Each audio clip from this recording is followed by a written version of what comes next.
একই দিনে ডুয়ার্সের দুই চিত্র, একদিকে যেমন মন খারাপ করে দেওয়া খবর, অন্যদিকে তেমনি আবার মন ভালো করে দেওয়া খবর। রহস্যজনকভাবে একটি পূর্ণবয়স্ক বুনো হাতির মৃত্যু হয়েছে আজ সকালে আলিপুরদুয়ার জেলার কুমারগ্রাম ব্লকের বারবিশা রেঞ্জের শিলবাংলা বিটের লেপড়াগুড়ি বনবস্তি এলাকায় একটি পূর্ণবয়স্ক বুনো হাতির মৃতদেহ দেখতে পান স্থানীয় বাসিন্দারা। হ্যাঁ, লেপারাগুড়ি ফরেস্ট ভিলেজ। এখানে যেটা ঘটনা হলো একটা বনো হাতি সকালবেলা খবর পেলাম যে একটা হাতি নাকি পড়ে আছে। তো গিয়ে দেখলাম যে হ্যাঁ, একটা হাতি এক জায়গায় পড়ে আছে। সেটা কিভাবে হলো সেটা তো এখন বলা যাচ্ছে না, বলতে পারছি না। এবং আপনারা যেভাবে দেখলেন আর কি, আমিও ঠিক ওই অবস্থায় দেখলাম।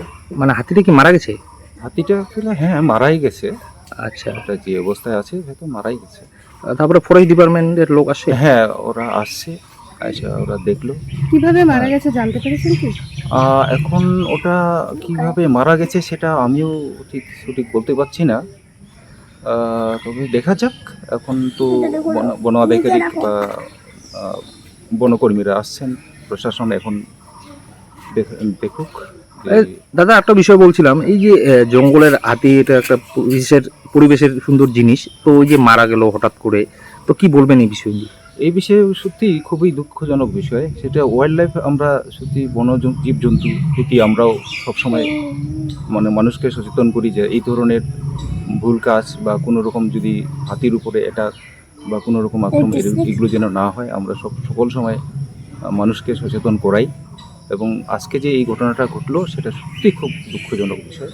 খবর পেয়ে বন দপ্তরের আধিকারিক ও কর্মীরা ঘটনাস্থলে পৌঁছে তদন্ত শুরু করেন। কি কারণে হাতিটির মৃত্যু হয়েছে তা এখনো স্পষ্ট নয়। বন দপ্তরের পক্ষ থেকে জানানো হয়েছে, ময়না তদন্তের রিপোর্ট হাতে পাওয়ার পরই মৃত্যুর প্রকৃত কারণ জানা যাবে। পাশাপাশি তদন্ত শেষ না হওয়া পর্যন্ত গুজব না ছড়ানোর আবেদন জানানো হয়েছে। অন্যদিকে মন ভালো করে দেওয়া খবরটি হলো, রাতের অন্ধকারে ট্রেন চালকের তৎপরতায় শাবক সহ এক পাল হাতির প্রাণ রক্ষা হলো আজ। উত্তর পূর্ব সীমান্ত রেলের তরফ থেকে এক ভিডিও প্রকাশ করা হয়েছে। সেখানে দেখা যাচ্ছে ট্রেন দাঁড়িয়ে গেছে, হাতির পাল রেল লাইনের ধার ধরে জঙ্গলের দিকে ধীরে ধীরে এগিয়ে যাচ্ছে। রেল সূত্রে পাওয়া খবরে জানা যাচ্ছে, গতকাল রাত 11টা নাগাদ সেবক ও গুলমা স্টেশনের মধ্যবর্তী রেলপথে আপ লাইনে এক লাইট ইঞ্জিন নিয়ে যাওয়ার সময় লোকো পাইলট মুকেশ কুমার ও সহকারী লোকো পাইলট অভিজিৎ দাস দেখতে পান দুটি পূর্ণবয়স্ক হাতি ও একটি শাবক রেল লাইন পার হওয়ার চেষ্টা করছে।